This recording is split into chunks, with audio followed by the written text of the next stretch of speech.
નમસ્કાર મિત્રો, હું ધર્મેશ રાવલ આજે 23 ફેબ્રુઆરી મનની વાત નવી ઉર્જા સાથે લઈને આવ્યો છું.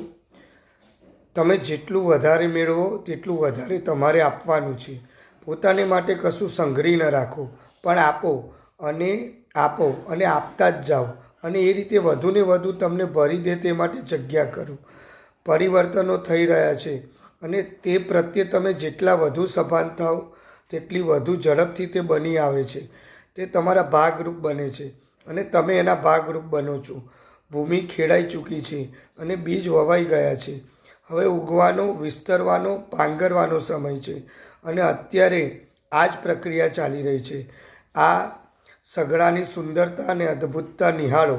જુઓ કે વધુને વધુ લોકો જાગૃત થઈ રહ્યા છે. જે બની રહ્યું છે તે પ્રત્યે સજાગ થઈ રહ્યા છે. એક જબરદસ્ત ભરતી આવી રહી છે. ઘણા લોકો માટે દિવ્ય શક્તિની ગતિરીતિ જીવંત વાસ્તવિકતા બનવાની શરૂઆત થઈ ગઈ છે. દિવ્યતાની સાથે જીવો, દિવ્યતાના માર્ગે ચાલો અને સમગ્ર જીવન સાથે એકરૂપ થાઓ. અસ્તુ.